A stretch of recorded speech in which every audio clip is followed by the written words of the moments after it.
కృపగల దేవుడు మన ప్రభు అయిన యేసయ్య పరిశుద్ధ నామంలో కూడి వచ్చిన మీ అందరికీ నా హృదయపూర్వకమైన వందనాలు తెలియజేస్తున్నాను. కొద్దిసేపు దేవుని మాటలు విందాం.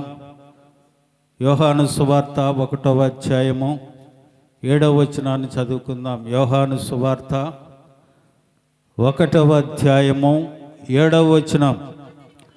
అతని మూలముగా అందరూ విశ్వసించున్నట్లు అతడు ఆ వెలుగును గూర్చి సాక్ష్యమిచ్చుటకు సాక్షిగా వచ్చెను. ప్రార్థన చేసుకుందాం. ప్రభువా, మీకు వందనాలు నాయనా. చదవబడిన లేఖన భాగం నీ బిడ్డలకు వివరించే జ్ఞానం నాకు లేదు. నీ సిలువ చాటు నన్ను మరుగుపరిచి నీ మాటలు మాకు వినిపించి వాటిని మా హృదయాల్లో భద్రపరుచుకొని నీ లేఖనానుసారంగా జీవించే కృప మాకు అనుగ్రహించి మహిమ పొందమని మా ప్రభువును ప్రియరక్షకుడు త్వరలో రానయున్న యేసయ్య అతి శ్రేష్టమైన నామంలో అడిగి వేడుకొనుచు ప్రార్థిస్తున్నాను మా పరమ తండ్రి, ఆమేన్. ప్రియమైన దేవుని బిడ్డలారా, చదవబడిన లేఖన భాగంలో అతని మూలముగా అందరూ విశ్వసించున్నట్లు అతడు ఆ వెలుగును గూర్చి సాక్ష్యమిచ్చుటకు సాక్షిగా వచ్చెను. భక్తుడైన యోహాను గారి గురించి వ్రాయబడింది ఇక్కడ. ఆయన ఎందుకు వచ్చాడంట ఈ లోకానికి?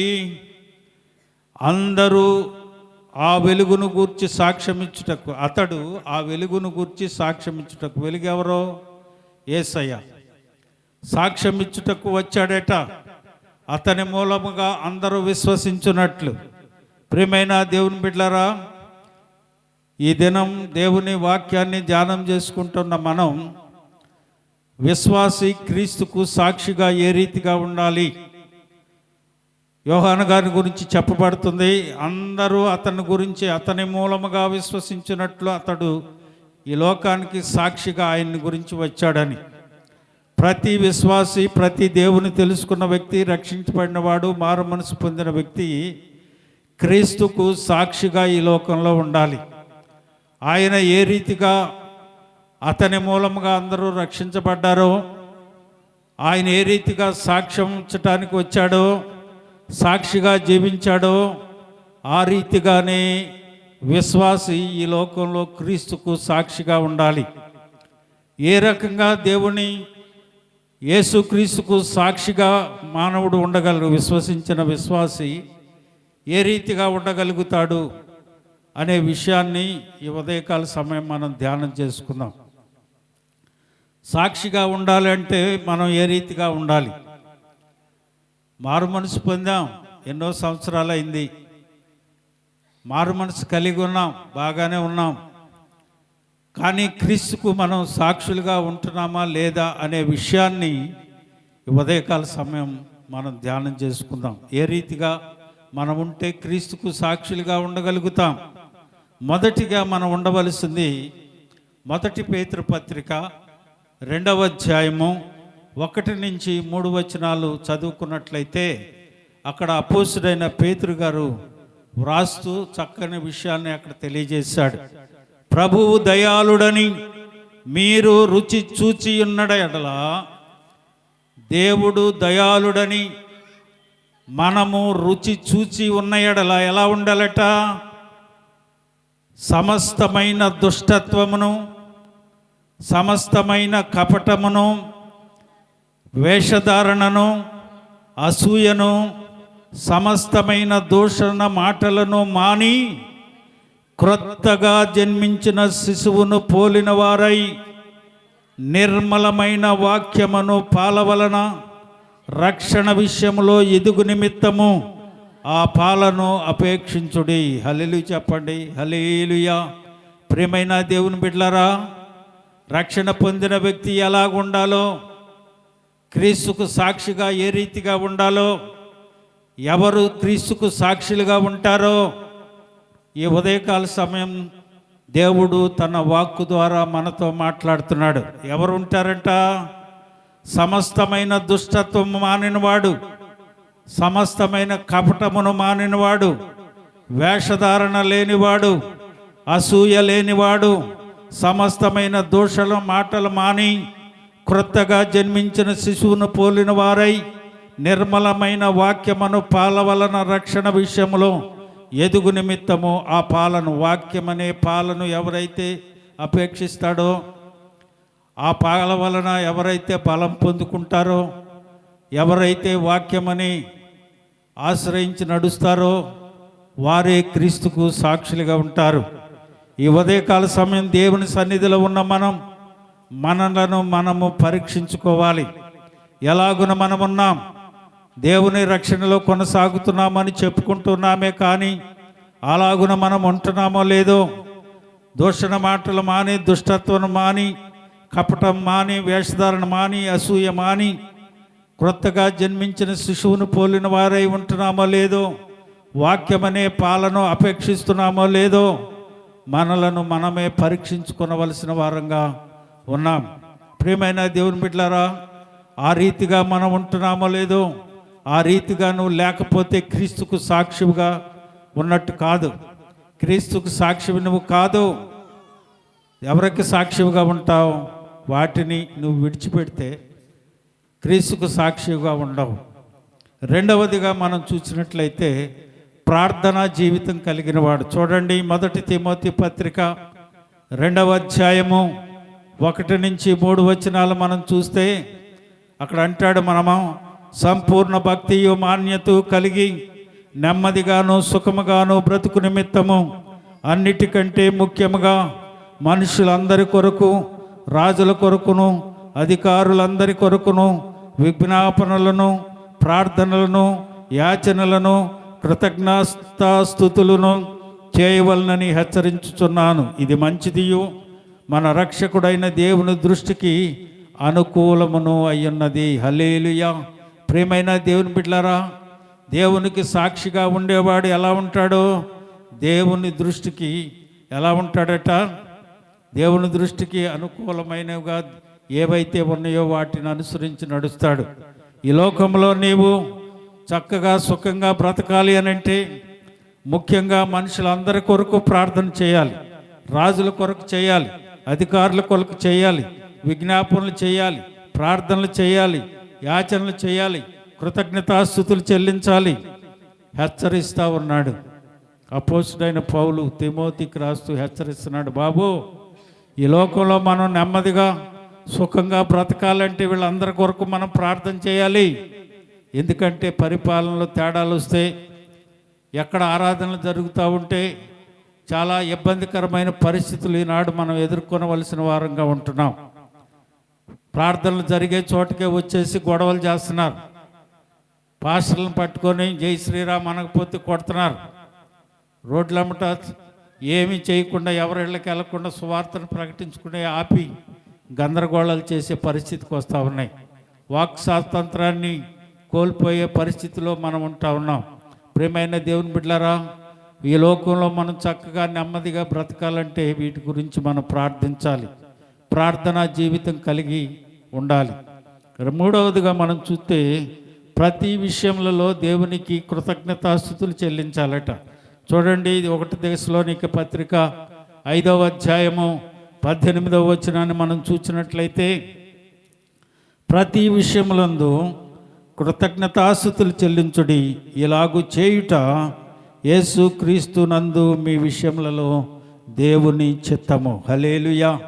దేవుని చిత్తాన్ని నెరవేర్చేవాడే క్రీస్తుకు సాక్షిగా ఉంటాడు.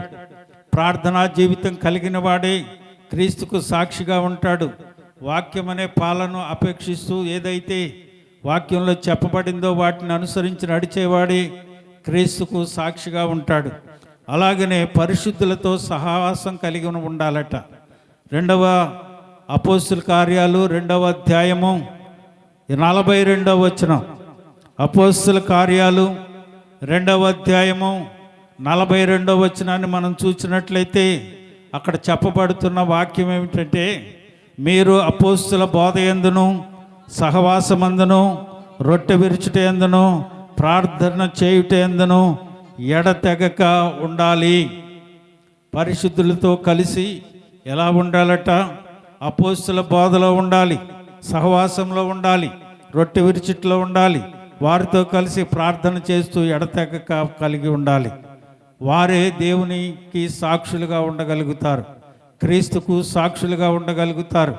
అంతేగాని ఏదో మొక్కుపడిగా వారానికి ఒకసారో లేదా వారానికి 2 సార్లు ప్రార్థనలో వచ్చి అటెండ్ అయిపోయి వెళ్ళినంత మాత్రంలో క్రీస్తుకు సాక్షిగానే ఉండలేవు.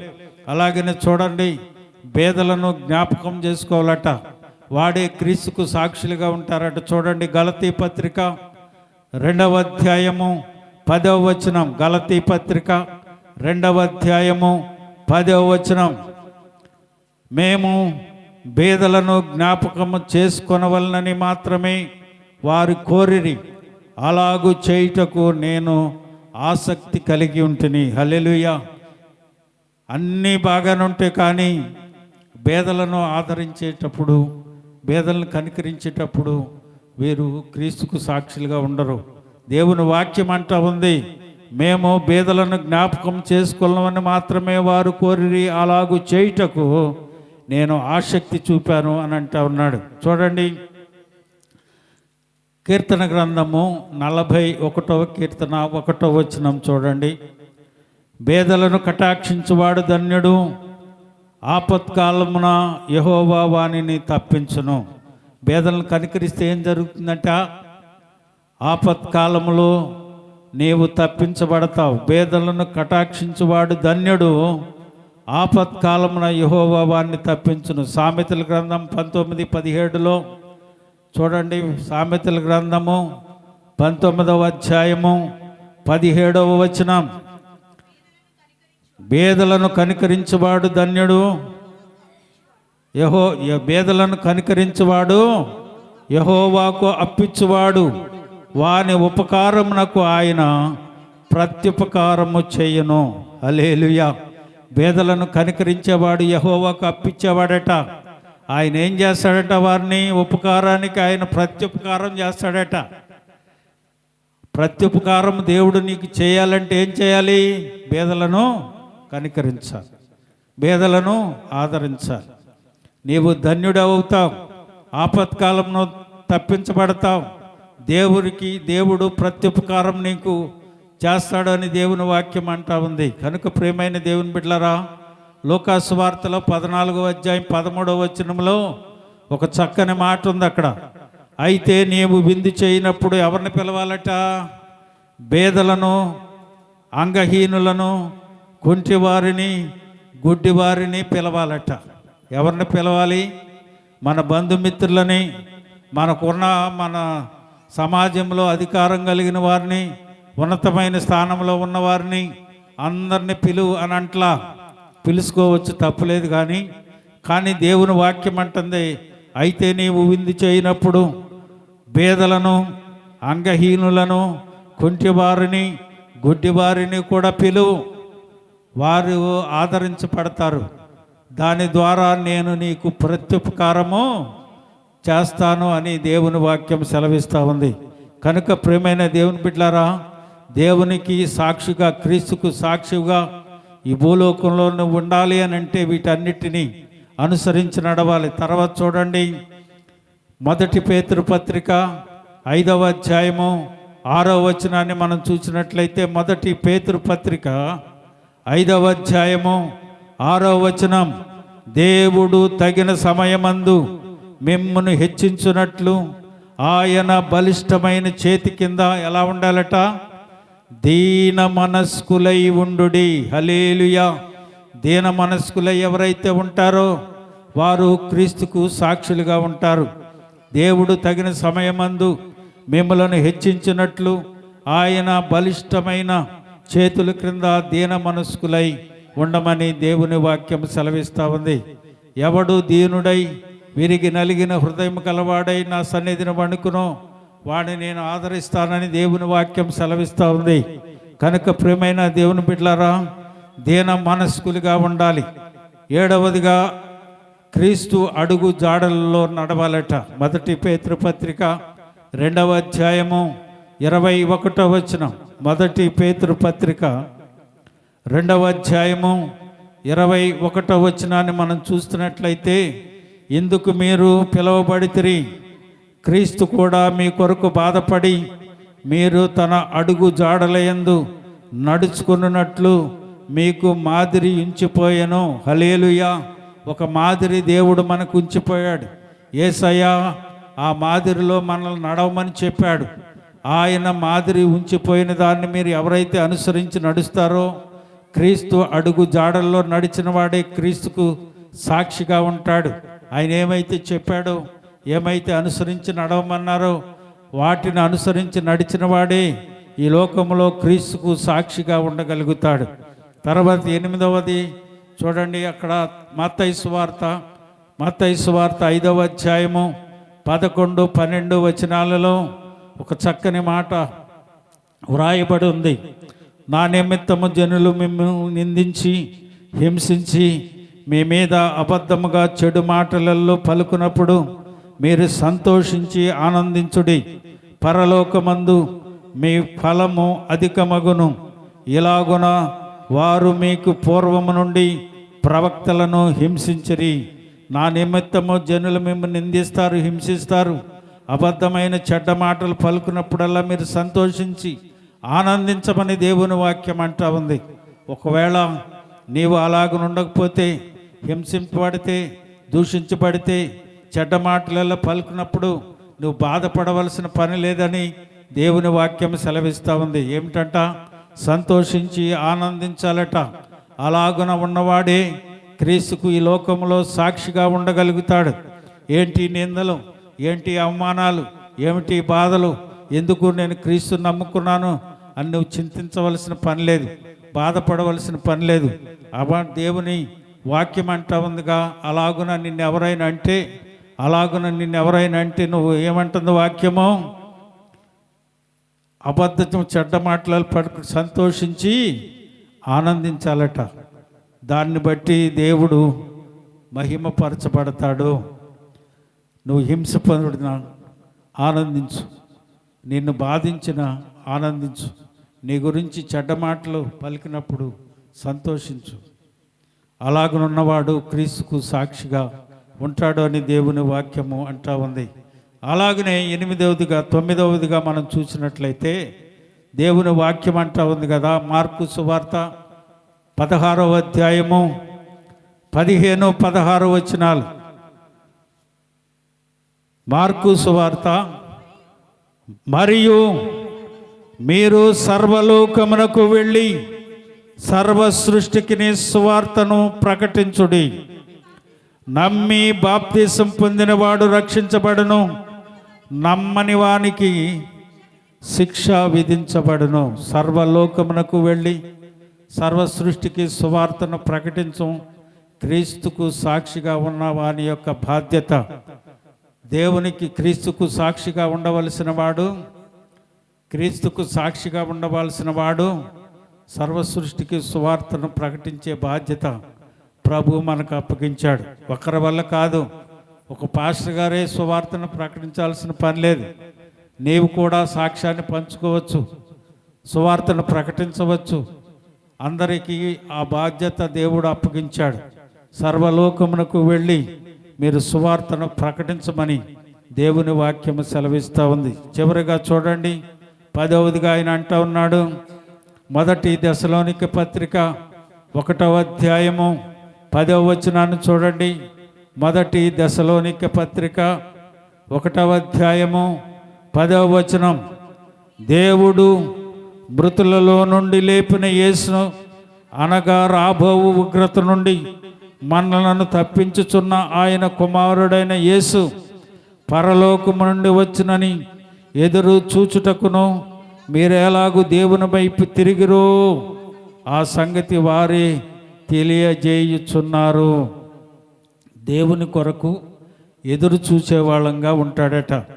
దేవుడు మృతులలో నుండి లేపిన యేసును, అనగా రాబోవు ఉగ్రత నుండి మనలను తప్పించుచున్న ఆయన కుమారుడైన యేసు పరలోకము నుండి వచ్చునని ఎదురు చూచుచు. హల్లెలూయా. ప్రియమైన దేవుని బిడ్డలారా, ఈ ఉదయకాల సమయం దేవుని వాక్యాన్ని వింటున్న నీవు క్రీస్తుకు సాక్షిగా ఉండాలని అంటే ఏం చేయాలట?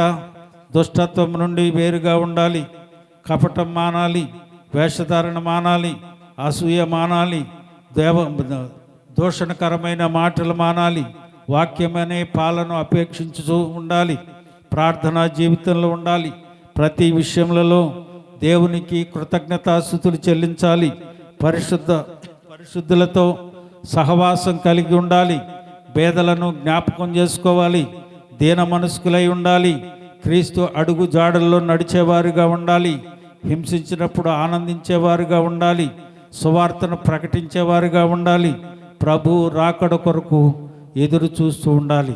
వాడే క్రీస్తుకు సాక్షిగా ఉండగలుగుతారు. హల్లెలూయా. ప్రియమైన దేవుని బిడ్డలారా, అలాగున మనం ఉన్నామో లేదో మనం చూసుకొని దేవుని రాకడ కొరకు ఎదురు చూస్తూ ఆయన ఇచ్చే మేళ్లను పొందుదుముగాక.